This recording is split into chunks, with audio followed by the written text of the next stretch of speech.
Ah, I'm tired. In the middle of the night, I head home with an exhausted body. Due to work, I stayed at the office quite late.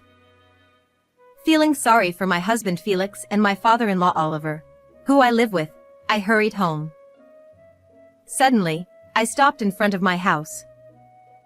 The garage was open. Before I could wonder why, the car in the garage suddenly sped out. I let out a small scream, eek, and shrank back. The car that had sped out suddenly stopped in front of me. Oliver was gripping the steering wheel in the driver's seat, and as soon as he noticed me, he opened the passenger door from the inside. Louisa! Get in the car! What? Wait a minute! What's going on? At this hour? Don't make a fuss. I'll explain later. Just get in quickly. Pushed by his intense urgency, I quickly opened the passenger door and got into the car. Before I could lock my seatbelt, Oliver sped off again, and I let out another small scream, eek. As the car started, I heard a shout from behind. Turning around, I saw Felix shouting something unintelligible. He seemed to be chasing the speeding car, desperately trying to catch up with us. What is this situation? Felix, with a furious expression, was chasing us from behind, while Oliver, with a serious face, gripped the steering wheel. Sandwiched between the two, I could only continue to grimace in fear. My name is Louisa. I work at a company near the station and live with my husband Felix and my father-in-law Oliver. My husband and I work at the same place, but Felix is a full-time employee, and I work part-time. I handle most of the housework, and Felix helps out without complaint when asked. Felix has a handsome face. At random moments, he looks at me with his droopy eyes and slightly raised mouth corners. While washing dishes, he would stare at me with a slight smile, making me chuckle. What? What are you looking at? Your hairstyle. I think you look very beautiful with your hair tied back. I almost dropped the dish I was washing. Felix is always like this. He compliments me on parts of myself that I don't pay attention to at random moments. It's an obvious lip service, but it still makes me happy to be complimented. He is kind. Or rather, he might be too kind. At work, Felix is my boss. Even when mistakes happen, Felix never gets angry with me and always provides appropriate assistance and guidance. To others, he may appear as a kind and wonderful husband. I think so too. However, there is a strange uneasiness lingering in my heart, and I wonder if I am a bad person for not being able to trust my overly kind husband. Felix and I met at our current workplace. I remember that I didn't think anything special when we first met. Perhaps we progressed to marriage because we had common points with each other. That was a long time ago. My parents died in a car accident. It happened when I was in the 5th grade, on our way to a hotel for a trip. I was looking at the different countryside scenery from the car window. Suddenly, my father shouted, Stop! No! And my mother pulled me close with a pained cry. The driver of the oncoming car had an epileptic seizure and crashed into our car, making the news. My father and mother died. I only suffered minor fractures in my arms and legs. Relatives and friends who came to visit me said things like it's a miracle and I'm glad you're safe, as if I was lucky.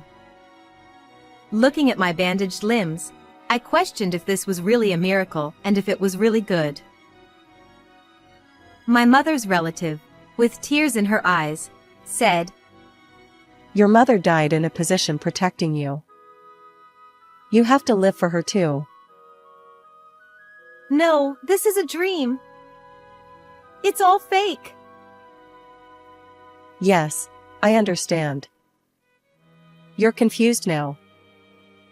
It's okay. Everything will be okay. I pressed my bandaged hand against the hospital bed rail to confirm the pain. It was real pain, not fake. I couldn't stop crying. I was sad that my parents had died and that I was alive. Even so, I grew up supported by many kind relatives. I think I received a lot of love. I always resolved in my heart that I had to become a responsible adult. After that, I worked hard as a member of society. I met Felix at the same workplace and gradually noticed his diligent work attitude. His way of dealing with customers, his serious and sincere attitude. He was kind to everyone and had good looks, so I thought he was out of my league and not a romantic interest. But Felix was the one who invited me on our first date.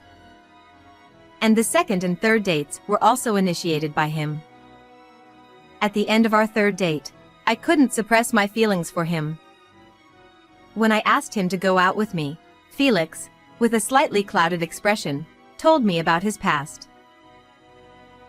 I lost my mother and live with my elderly father. Also, I recently got divorced. I see. I'm trying to forget about the divorce by focusing on work. Knowing I'm a divorced man, you might reconsider dating me, right? I don't mind. Because I like your dedication to your work, Felix. Felix looked a little surprised and then smiled gently. The longer our relationship lasted, the more we were drawn to each other. Just before I turned 40, Felix proposed to me. It was in a dimly lit restaurant on a high floor with a beautiful view of the night sea. In a situation that seemed made for a proposal, he seriously asked me to marry him. At that moment, I felt like the protagonist of a movie. Back when I lost my parents, felt despair, and thought this world was fake, it finally felt like the scenery before me had become real. Felix told me about his family, which he hadn't talked much about before. His mother had already passed away, and he lived with his elderly father, Oliver. He suggested that we live together with Oliver after marriage, because he was worried about him, and I readily agreed. Both Oliver and my husband are kind, and we live a satisfying life. We decided not to have children. Felix and I, knowing the pain and sadness of losing parents, were afraid of becoming parents ourselves. I am content with this way of life. A few years into our marriage, Felix was incredibly kind. He accepted almost all of my suggestions and laughed off my failures in housework. He would laugh, then quickly turn his back to me and look somewhere far away. His kindness gradually changed in my mind. I began to think he was indifferent to me. Moreover, Felix didn't talk much about himself. His work was fulfilling but demanding. His return times were irregular, and he often secluded himself in his study on holidays. His actions lacked consistency, like suddenly inviting me to go shopping or on a date, or worrying about Oliver. Somewhere, I heard the phrase, "People who cheat have leisure." I don't remember where I heard it, but Felix's relaxed demeanor always puzzled me. Felix was handsome and popular, but I couldn't tolerate infidelity. Wanting to trust Felix, I decided to hire a detective agency to investigate. They said it would take a week.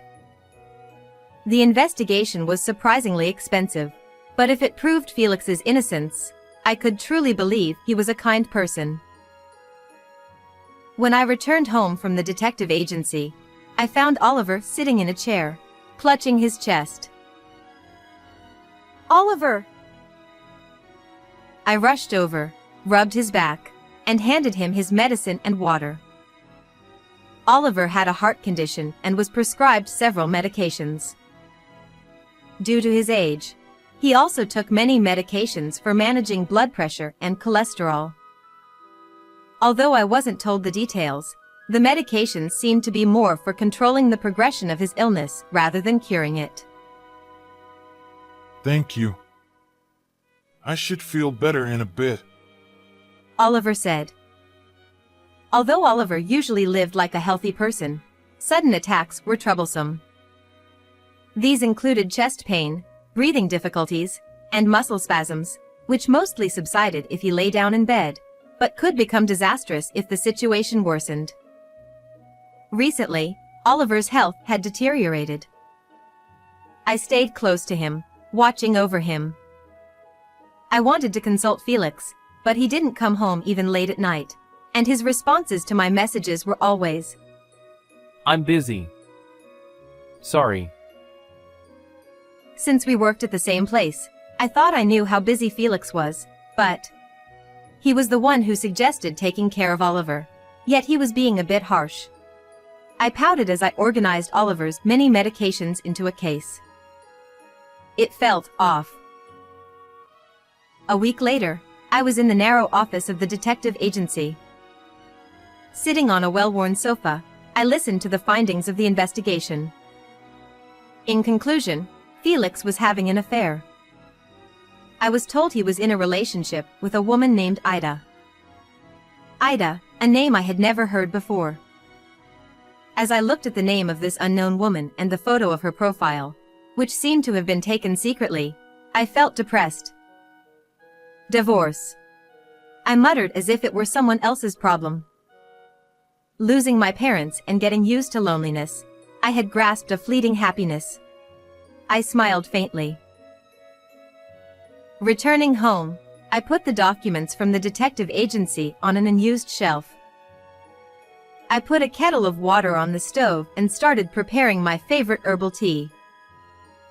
As I poured hot water into the glass pot, the sweet, honey-like scent of linden filled the room. What a nice aroma, Louisa. Oliver said, coming out of his room while holding his leg slightly and smiling. I immediately supported Oliver by his side and sat him down on the living room sofa. When I handed him the TV remote, he shook his head quietly, so I made 2 cups of freshly brewed herbal tea and sat down. It's delicious. I should sleep well. Oliver said. How are you feeling, Oliver? I asked. There are good times and bad times. But how about you, Louisa? Aren't you tired from taking care of me? Oliver added with a laugh, as if it was difficult to say in front of me. That smile was very similar to Felix's when we first met. Maybe that's why. I found myself speaking as if I were in front of Felix. I told Oliver that I had hired a detective agency to investigate Felix. I expressed my feelings of being unable to forgive him. I mentioned that I would confront Felix with the facts and consider divorce depending on his attitude, and that I had prepared the documents. When I noticed Oliver listening to my story with a serious look, I immediately regretted it. This kind of talk, it's a marital issue, and it would only burden Oliver, who was suffering from health problems. Thank you for telling me. Oliver said. I tilted my head, not understanding the meaning of his words. Feeling awkward, I took my herbal tea and stood up to go to the kitchen. When I glanced back, Oliver was staring into space with a troubled expression. For a while after that, I hesitated to confront Felix with the fact of his affair. If we divorced, our current life would be destroyed. Having experienced the sudden change in life due to a car accident, I hated change. I was convinced that today was the same as yesterday and tomorrow the same as today was happiness. even if it was a life connected by fake love. One day, due to not being able to fully focus on work because of taking care of Oliver, a problem arose with one of my clients. I had to come up with a clear plan to address the complaint. Long overtime hours were expected. I asked Felix to leave work early that day to take care of Oliver. Late at night, I walked home, exhausted. It took a long time, but I thought I had finally created the new schedule. Feeling sorry for coming home late, I hurried towards the house. I stopped in front of the house. The garage was open. Before I could think why, the car in the garage suddenly sped out. I let out a small scream and shrank back as the car screeched to a halt in front of me. Louisa! Get in the car! Oliver shouted. What? Wait a minute! What's going on? At this hour? Don't make a fuss. I'll explain later. Just get in quickly. Pushed by his urgent tone, I quickly opened the passenger door and got in. Before I could lock my seatbelt, Oliver sped off again, making me let out another small scream. As the car sped off, I heard a shout from behind. When I looked back, Felix was yelling something unintelligible.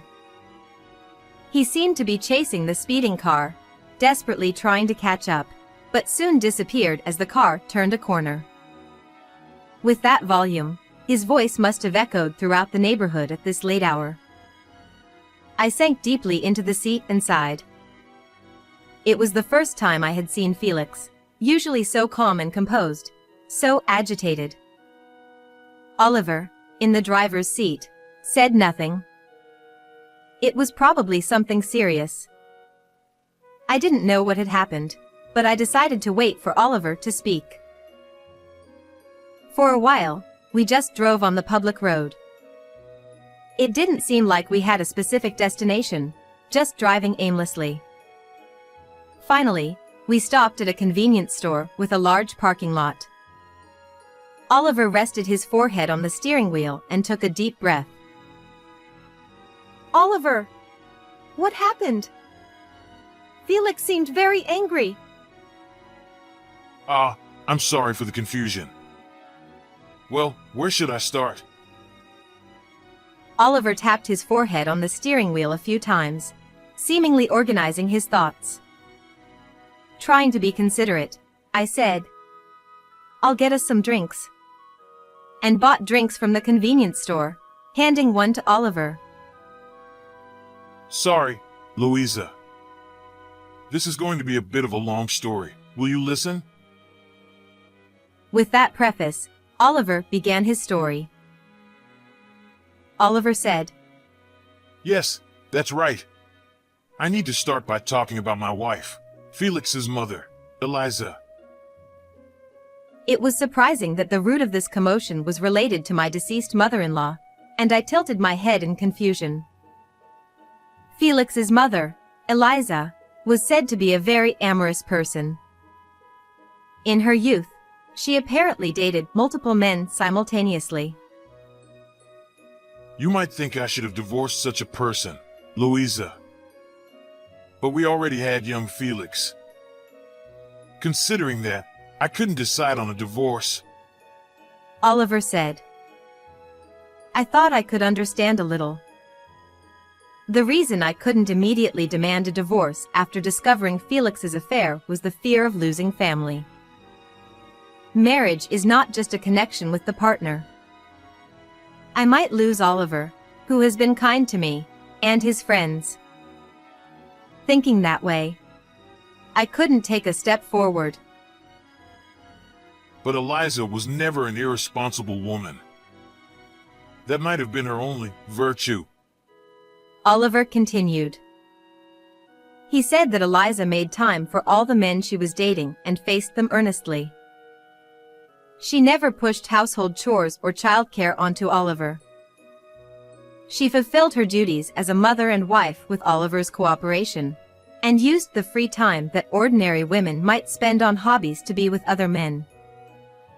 She also considered Felix's development and never revealed the truth to him. Oliver smiled slightly as he looked at the bright lights of the convenience store in front of us. Eliza used to say it was pure and honest multiple dating as if it were her catchphrase. Oliver said. He accepted Eliza's lifestyle. He had no choice but to forgive it. Although it didn't feel good, he realized that pretending not to see it had almost no impact. But their time as a family was to end very quickly. Eliza was diagnosed with a brain tumor at a young age and was told she didn't have long to live, but she remained nonchalant.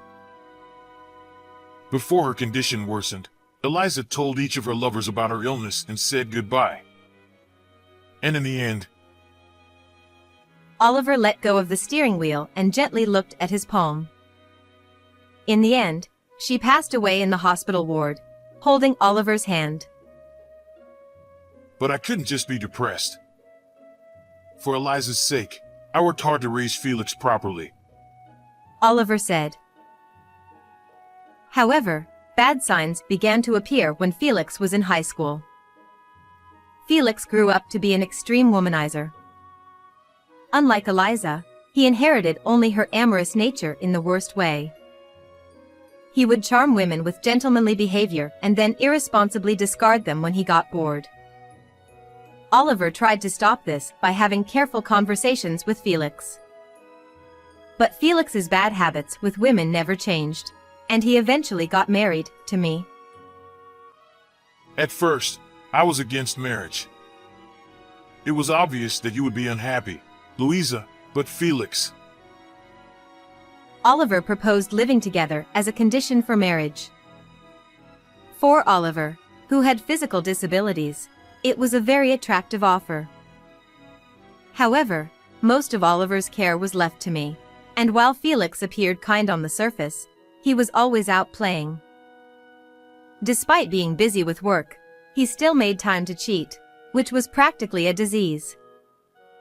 At first, he said things like, I'll stop playing around and prioritize married life. Oliver thought he would observe for a while, but in reality, Felix was secretly playing around.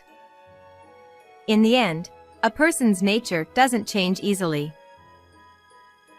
Oliver said, Louisa, you told me about the results of the detective agency's investigation, didn't you? I was grateful for that. I thought it was time to give Felix the good scolding. It's kind of a strange story, I replied. What? Oh, yes, it is. Felix is twisted. I need to face my son properly. Oliver said. I looked down slightly. It wasn't just Felix who seemed strange to me. Eliza and even Oliver seemed odd. Eliza, who proudly had affairs. Oliver, who continued to forgive her with a strange kind of love. Pure and honest multiple dating? I felt a bit sorry for Oliver as he spoke about it with a hint of pride. By the way, why did you suddenly take me outside? Felix seemed very angry. I asked. When you came home earlier, Felix was happily talking on the phone with his lover. I thought it would be too harsh for you to see it directly. Oliver said. Apparently, Oliver had angrily snatched Felix's phone and smashed it on the floor. That's why Felix was angry and chased after us. But wait a minute. I already knew from the detective agency's investigation that Felix was having an affair. I didn't really care about him talking to another woman on the phone now. Have you calmed down a bit? Oliver asked. Yes, I have. I replied. Maybe Oliver was angry for my sake, but also for his own. Anger towards the deceased Eliza. He might be directing his misplaced anger at Felix. He probably wasn't even aware of it himself. Betrayed by someone and justifying it, with no one left to hate. Oliver started the engine, and the car began to move. We talked about confronting Felix with the fact of his affair when we got home. We parked the car in the garage. Felix, who had been silently drinking whiskey in the living room, glared at us resentfully. I silently placed the detective agency's report on the table. Felix, slightly drunk, rubbed his eyes and looked through the documents. This is, yes, a junior from my school days. It's not an affair or anything like that. Felix said. That's a poor excuse. The photos and the investigation results are clear. I replied. It's true. She seemed troubled with work and wanted a quiet place where we could be alone. Felix made a desperate excuse. It was rare to see him so flustered and lacking his usual composure. I had loved Felix for his dedication to work and his kind smile towards me. But now, looking at him, it felt like his facade had fallen away. My feelings for Felix rapidly cooled, and his desperate excuses, no matter how valid or invalid they were, became irrelevant to me.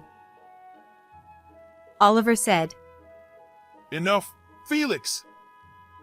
Pay Louisa the alimony and agree to the divorce. Felix responded, This is a marital issue, isn't it? Stay out of it, Dad! Oliver retorted, I will interfere, because I'm your father. Felix was taken aback and then looked at me, quietly smiling. He must have realized from my cold eyes that I no longer had any affection for him. Honestly, I didn't have a strong desire to get a divorce. The procedures for divorce are troublesome, and there are many other hassles like changing my family register. But if I didn't take a step forward here, I would remain an unhappy woman forever, living a life pretending not to notice my husband's affair. I don't completely deny Oliver's way of living, but it still feels strange. I can't arrogantly talk about what the ideal marriage should look like. But I couldn't understand a relationship where one person is always sad or heartbroken. Felix, let's get a divorce. Right now. Felix pleaded. Wait, Louisa! I understand. I'll change my ways. I won't cheat anymore. I'll only look at you. So, please. I no longer intend to look at you, I said. With those words, Felix fell silent, and the night quietly passed. A year has passed since then. Felix surprisingly divorced me quite easily. Despite being a frivolous man, he still sends me emails like, "How are you?" or "Shall we go on a date?" I don't know if he's joking or serious, but I completely ignore him. Today is a sunny day. The cool, clear sky stretches above. I looked at myself in the mirror of the restroom, wearing a white dress that might be considered too youthful for my age. I'm still young. I'm still beautiful. The words Felix frequently said to me might have been lies, but the feelings I have now are undoubtedly genuine. My phone vibrated in my bag. When I put it to my ear, I heard a familiar voice. Louisa? It's been a while.